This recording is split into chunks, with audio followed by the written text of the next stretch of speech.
Hi, sweetheart. How are you? I'm good. You look like you're in a Property Brothers home. Thank you so much. I just built this fireplace behind Yeah, me. that slate gray Yeah, it's a fireplace. slate gray. It's really sexy and cool. Anyway, should Um, we talk about our show? let's talk about our show. Hi, TDF. Hi, Thanks. TDF fans. Hi, TDF fans. Thanks for having us. I'm Constantine Rousouli, I'm Marla Mindelle, and and we are our trash. drag. I was trying to mouth your words. I- We're doing a musical called Titanique, a Celine Dion musical, where I play the very famous, iconic diva Celine Dion. And I play Leonardo DiCaprio, as in Jack Dawson, hence the blonde hair. Yes, very nice. Thank And you we're so much. performing it on Sunday, May 2nd at Les Poissons Rouges. Yes. Ooh, the Maiden Voyage concert. That's what we're giving you. Yeah, and Connie, you've performed there before, right? I performed there before. I did Cruel Intentions there about 3 years ago, maybe 4. Wow, child, what happened? Yeah, what a baby. And I've done a lot of concerts there, a lot of musical theater concerts in which I've sung, but I've never been in the space before doing a whole musical. So this is going to be very exciting. Very exciting. Everyone is going to laugh and have a great time. And it's on Sunday, May 2nd. Yep. Did we say that already? We already said that. Great, cool. Just had a stroke. I apologize. Cool. Tight. Okay. Hit it, Marla. You go. No. Please, after you. Okay, after this one. Thank you so much. So the story behind Titanique and what inspired the show was a group of 5 of us, maybe 6, in LA after a show that we were doing in a bar. All New York City transplants. We had to grasp at straws to try and find live theater. And we were doing these parody shows, and we were all at a bar after one of our shows one night. And of course we were drinking, which I do not, What are you talking about? That's the only kidding. thing that you can do in Los Angeles at dinner theater. LOL, please. Drink. Pass the Sauvignon Blanc. Yeah, pass the Savvy B. And I had this crazy idea of, what if we did a parody musical comedy of Titanic with Celine Dion music? And then but you were like a little tipsy. You're like, okay, so get this. I have the next musical coming right up. It's Titanic. It's Celine Dion. I'm going to be Jack. Alex is going to be Rose. Marla, you're going to be Celine. And I was like, cool, tight. Absolutely not. I was like, this is never going to happen. Yeah, she's like, good luck with your projects. Never going to happen. Yeah. I told Marla and Alex, who plays Rose, and we all were brainstorming and just throwing ideas out. And it was just super fun. And probably 2 years later, right, Marla? Yeah, like you threw it out and you kept like throwing out ideas. You were like, okay, no, listen, like if we put all Celine Dion music to the show, like, okay, so I Drove All Night is going to be like when the ship goes into the iceberg and you're going to come out as a beggar witch in the very beginning and sing All Coming Back to get into the show. And I was like, wow, he's really thought it through and it makes a lot of sense, but this will never, ever happen because it's Los Angeles and everyone just talks about doing things and never does them. Yeah. So we had that in the back of my brain. I did a whole outline. And then 2 years later, our director, Ty Blue, came to us. He texted us. He texted us and he was like, hey, remember that idea you guys had about Titanic? Yeah. And immediately you were like, okay, so here are the ideas. And I was like, come over, we'll watch the movie and we're going to brainstorm as we're going to do. I have a full outline. Like, I'm a crazy person. I already had it sitting on the edge of my bed, full outline of where every song goes. So we got Ty. Ty came over and we're like, you're going to direct and let's all write it together. So the 3 of us wrote it together. And then we got our musical director, Nick Connell, involved. And it's become this wonderful, amazing show, hilarious show. About 5 years ago, this happened? This happened, like 4 or 5 years ago. And at first we were just doing it for fun because, I mean, those of you who have been struggling actors in Los Angeles know the feeling of like, you have to do something. You have to give yourself something to do. And we were all these like musical theater expats being like twiddling our thumbs, like just waiting for life to begin.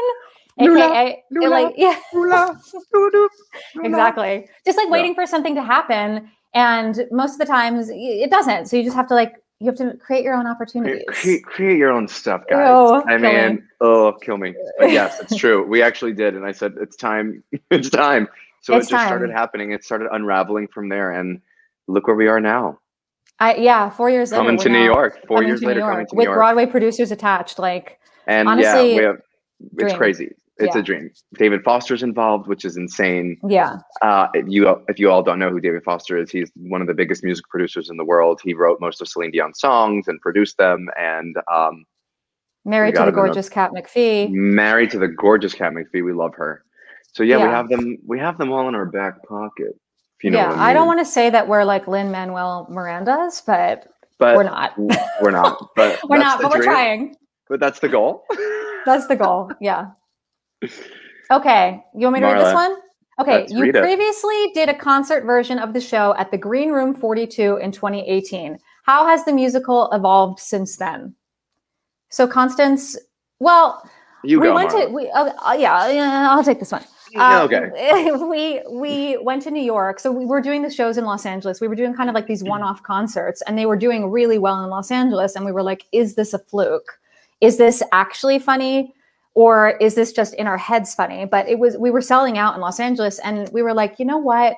We think this could be something really special. Let's just like ask everyone to fly out on their own dime, put themselves up, waste their money, and see if this could possibly be successful. And also we had been out of all of us, we have Kathy Deitch, we have Alex Ellis, we have myself, we have Connie, we have Frankie Grande, all of these people that had done musical theater in the past, but none of us had been in New York for years. So we were like, do we even have friends, fans, family that would come and see this? And thankfully— anybody remember who we are? Yeah, exactly. Are we relevant? And thankfully, Connie's entire extended Greek family showed up to let us know that we were, as well as all of our friends and family and all of Frankie Grande's fans, which amount to somewhere over 2 million. Yeah, it's pretty crazy. And how has the show evolved, Connie? The show continues. I mean, just like anything else, when we start doing something, you get all of these incredible people in a room, and it's just like magic pops off. So I know for us being, the three of us being the book writers, myself, Ty, and Marla, we just constantly are throwing out new jokes and keeping it fresh. And another actor would come in, and we want to basically lift them up and get their strengths to what they're going to bring to the character. So everything continues to change, and it just evolves. The more time you have with something, the better. And we're really lucky. I must say, as crazy as pandemic has been, which it's been a nightmare for all of us, we actually had a lot of time to sit and think about how we can make this better. We had all this free time in the world, and we just went headfirst deeper into more detail and uncovering different songs that we could possibly put in here, and just having time. So it's definitely evolved a lot. I would also say that we have half of a new cast for this concert on May 2nd. And so we have half of an old cast, half of a new cast. And so all these people that are new are going to be coming in, and they're going to be creating jokes around themselves and making it as individualistic as possible for them, which is, I think, what makes the show so special, is that it's not a cardboard cutout. Like, what's so wonderful about this is that it's so irreverent. There's tons of improv, and there is an ability to play on stage. So it's not like we're walking into, Ghost the musical, Connie. I'll throw that out there. How dare you? It's my favorite show. It's my favorite show. Marla was our number one. Sorry, sidebar. I did Ghost the musical. Marla was our number one fan. She came at least I saw it 4 times. Yeah, I saw it 4 times. It closed in 6 months. I was like 25% of the ticket sales. Yeah, you were. Thank you so much. But anyway, it's not like you're like in Ghost, like just like jumping into, some like cog in a wheel. Yeah, or Wicked. I mean, yeah, I was just going to say like Wicked, another show of yours. Another show of mine where we were in the background most of the time. Before I played Fiyero, it was, you're in a cloak and you're in stage left, and you're like, cool. And you're a monkey, and you're like, I'm a monkey, and you're fine. Yeah.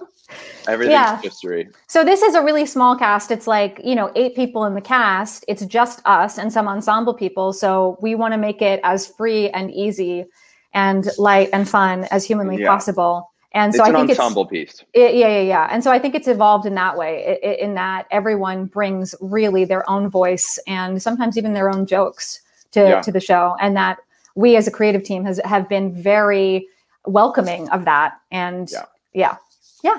We don't want cookie cutter versions. No, not at all. Not at all. Okay, wait. Okay, next. What was your favorite iconic Titanic moment to reimagine for Titanique? Ooh. I'll go. You go.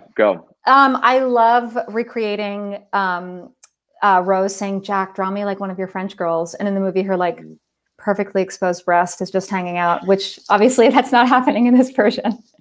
But one can dream. It's not? Yeah. No, I mean, we can ask Alex. I'm sure she'd be like, nudity? Absolutely. Oh, yeah. She'd be like, as long as I have a good press about it. Yeah, exactly. All press is good press. Ew. But no, that's definitely my favorite part. And like, we had Connie be like, okay, draw your version of Rose.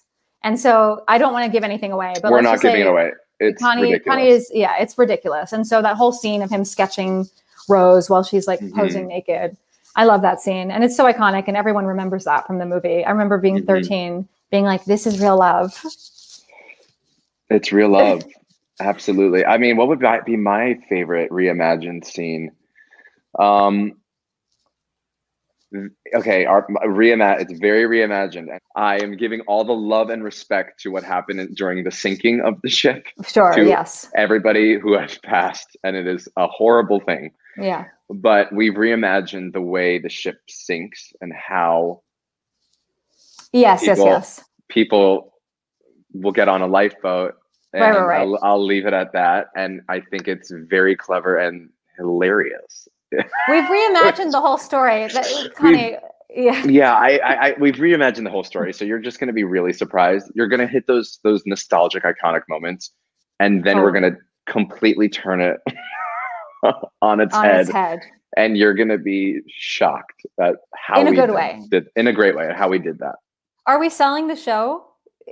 Are we doing it? Yeah, okay, I hope so. TDF, come see us. I swear you're going to have a good time. Yeah. Okay. On Sunday, you'll be performing Titanique live on stage at NYC's Les Poissons Rouges and streaming the show to at-home audiences. What's it been like rehearsing in person after all this time? Well, twist, we're not rehearsing in person for most of it. We are rehearsing this a la Zoom because of COVID safety precautions. So that's like, I mean, basically COVID has just thrown every single wrench at us, and we are just dodging bullets left, right, and center. So we're actually going to be COVID bullets left, right, and center. We're going to be rehearsing half of this on Zoom, and we only have 4 days in the space with the cast to do everything, to light it, to do sound, to stage it, to add all these new people. Yeah, it's going to be a lot, but it's going to be also, I think, in the same respect, super exciting, because there is no theater right now. So the fact that we even get to do any of this is such a dream, you know. All of these, you know, it's wild to me. All of these theater companies and venues are putting together these kinds of really, really spectacular performances for streaming. And I'm really grateful that our show gets to be the next in line. Yeah. Anything to add, Constance? No, I mean, it's challenging for everybody, but we have, the Broadway community is resilient. So we will find a way to we're like cockroaches. You just can't get rid of us. Nope. We're like fire ants. You're like, get out of my porch. And you're like, nope, we're going to sing and dance on your porch. We're going to sing instead, and then we're going to destroy your home. How many times have you seen Céline Dion in concert? And if you haven't, please explain yourself. Okay, I'll take that because I have a great story about that one. Ooh. I saw one of her last week of performances in May of 2 years ago now. Oh wow. Yeah. In Vegas, at Caesars. And I had gone to Vegas to do another job to sing something for someone in a wedding or whatever. Don't ask. Little elusive chanteuse over here, just trying to figure out how I'm going to pay my bills. So I go to Vegas for this gig. They fly me there a day earlier, and I'm stuck in, I don't know, like the Golden Nugget, which is not a great place to stay. I know Golden Nugget. Yeah. So they put me up at the Golden Nugget, and I had the night off. And I was dying to see Céline Dion. And of course, you're just like, I'm never going to get a ticket. This is the night of the show. Right. And it's probably going to be like $18,000, which I do not have. So I was like, let me just check, Ticketmaster. I ended up getting one ticket, 5th row center for that night at 8 o'clock performance. for $200. So me living my best life by yourself. By myself. Nobody was with me. A jug of tequila, which was you have to. Yeah, of course. Which you have to. And I'm fifth row center with like Mary from Ohio and Janice from, I don't know, Delaware, living my best life. Oh my God. To the point of no return, crying, holding on to her. She's holding on to me. Celine's belting in my face. I was just like, this is the best experience of my entire life. So yeah, talk about come to Jesus moment. I also saw her in Vegas. I saw her on a college reunion trip. It was the same kind of thing, but we were like, yes, we scored tickets, but it was in the very last row. So it wasn't, but I mean, all rows were good rows, but it wasn't like fifth row center. You know what I mean? That's like a different experience. That being said, and this was the week before her husband passed away. And then subsequently her brother that passed away the next week. And I couldn't believe that despite the trials and tribulations that she was going through, that she was such a consummate professional. She was so funny. Her voice is flawless. Like it is a gift from another world. It is a worldly phenomenon. Yeah. You have no idea how at her age, she must have been like maybe like late 40s, maybe 50 at the time. And she was still belting like all by myself. Literally, anytime she belted anything, I was literally like the Oprah's Favorite Things SNL sketch where people are like, yeah, taping it. Yes. So same. Yeah. So the point is, we've both seen Celine Dion in concert. It's everything and more, as well as watching her DVD concerts all the time.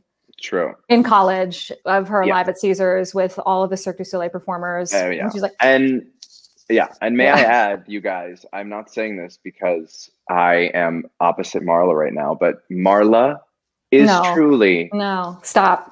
Celine Dion. Stop. And she sings her face off. She is hilarious. And she does us the most perfect Celine Dion impersonation. So pressure for you, Marla, but I have to say that. I know. She's a genius and we love her so much as I want to kill her sometimes. Thank you, sweetie. You're welcome, sweetheart. Okay, so does Celine Dion know about the show and is she tuning in for this virtual concert? Okay, I know one part of this question is that she does know about the show because her publicist came to see one of the shows and our director didn't tell us about that until the very end, which I was like, thank God, because if I knew that, I would have died. I would have literally fainted on stage. Literally, ladies and gentlemen, she would have. Marla Mindelle is now dead. She has the role of Celine Dion will be played by a ghost. So is Celine herself going to be tuning into this concert? That I don't know, but wouldn't it be, I was thinking about this, so funny if she was just like sitting there with popcorn being like, this girl that is playing me is not that good. I am a better singer than this girl. Just like Celine Dion dragging you through the mud. No, Celine Dion, as what we can see from Celine Dion, she is just a bright light who wants to have fun. And you can see this in all of her interviews. And she is such a genuine, beautiful human that I know for a fact when she sees this show, which she will, she's going to be obsessed. Manifest and she's going to love it. We're going to manifest it. I'm just putting all my little good juju everywhere. I think she's just a carefree, fun person, and you can tell that. And I think I agree. She will love it. I hope so. It's a love letter. Oh my gosh. No, this is like a complete celebration of Celine Dion. Yeah. But I think that's what the best kind of impersonations of characters are. And I'm not that she's a character, she's a human being, but I think that when you can evoke the joy of somebody, then it makes it sing. And so I think we are wonderful towards Celine Dion and we celebrate her. We celebrate her music. We celebrate her energy, her charisma, uniqueness, nerve, talent, et cetera. Yeah. So I think that anyone that sees that is going to hopefully think the same things. Yeah. Constantine. It's a shot. This is for me. Constantine, you've played many musical heartthrobs, including Link Larkin and Hairspray, Fiora and Wicked, and Sebastian and Cruel Intentions, the musical. How does Jack in Titanique measure up? First of all, this is probably one of my favorite roles of life because A, I wrote it. Yeah. B, everything we've done is it praises all of the fun kookiness that I have that I've never got to really show in any of these other roles. A lot of people, they know me as a person and they're like, oh wow, you're really funny. In these roles, I'm not funny. I'm usually a heartthrob or an evil villain or something like that. So nobody really gets to see my comedy side. So I'm very excited to show that off because this is exactly the right tune of how I beat my drum. Oh my God. Yeah, I would add to that because I've actually seen you in everything. Yeah, I've actually seen you in everything minus Fiero, which is actually wild because Connie and I knew each other in New York, but like 15 years. Yeah, 15. Yeah, we knew each other for 15 years, but the first 10 of them, Connie told me recently that he didn't like me. Could you imagine? No, I didn't hate her. I was just like, you are a difficult human. I was nothing but a sweetheart. Meanwhile, I'm like, oh, Connie's so sweet. Anyway. It's an ongoing joke with our friends. I've loved her forever. I love Marla. She's one of my best friends of life. We'll see. At the end, we'll see at the end of this. I wrote this musical. Okay, no, we have another question. Oh, this is for me. Marla, in 2014, you moved from New York to Los Angeles to pursue writing, but you said on Instagram that most projects you're working on are musicals. Broadway won't let you go. Amen. I can't escape it. Broadway is a ghost that's haunting me over my bed, and I wake up and it's like jazz hands. Chris, what's haunting you? Chris, what's haunting me? That's true. I did move to Los Angeles to pursue writing, and every single project that I then sold via writing was musical. I sold a musical TV show. Mm-hmm. I've sold a musical movie that Margot Robbie is producing that actually Connie helped sing one of the little tracks on that helped us sell the movie, which is great. Yeah, thank you for that. Paid him nothing. And so it's just crazy. And then ironically, I've always wanted to be a writer. And it's so funny to me that I went to Los Angeles to be a writer, to hopefully come back to Broadway one day, being able to, I don't know, maybe be in a different echelon where it can be a bit easier or I get to pick projects, LOL. But it is ironic to me that the one thing that I have written that might see the light of day is ironically a Broadway musical, which seems so backwards. I should have been writing Broadway musicals all along as somebody in musical theater, but it's like, I really went this roundabout way. But had I not moved to Los Angeles, Connie wouldn't have met me again and decided to like me. I'm sorry, I'm raking you over the coals. Rake it. And we wouldn't have become such good friends performing in these kind of dinner theater shows. And this musical would have never, ever come to be had we had not been in Los Angeles. So I do think there's something to be said about fate and my musical theater fate and my Broadway fate. And if there's any musical that I would ever come back to New York for, let it be this one. Amen. Good job. Great question. Yeah, good question. Connie, you want to take that? Yep. So it was Bo and Yang's iceberg sketch on Saturday Night Live. Gorilla. Oh my God. Gorilla. I was like, what am I saying? Guerrilla marketing for Titanic. No, but thank you for the perfect timing of life, because I can't tell you everybody who DM'd me and sent me messages being like, do they know about your show? Are they doing this because they know about Titanic? And I'm like, no, but maybe.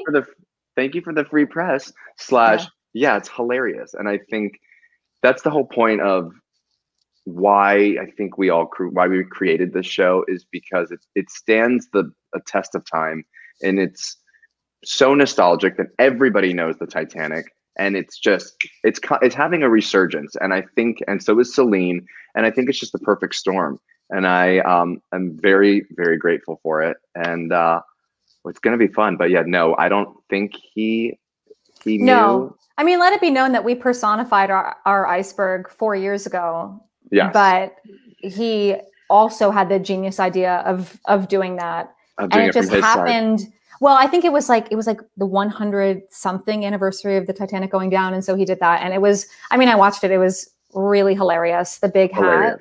Loved it. Amazing. Loved it. Loved every minute of it. So and as Alex Ellis would say, all press is good press. Last question. Okay, Broadway bigwig Eva Price is producing this Titanic concert, which is a huge deal. What are your hopes for the show's future? Connie, you should speak to this because you did Cruel Intentions with Eva. Yeah. And so Eva, you had a relationship with her prior to this even happening. Yeah, when we were doing Cruel Intentions, we was in the middle of we had written this show already, Titanique, and we were going to do a pop-up, and I had told Eva, I was like, please, because we're very close, and I was like, I would love for you to come to the show. Just come as like my friend. I wasn't expecting anything.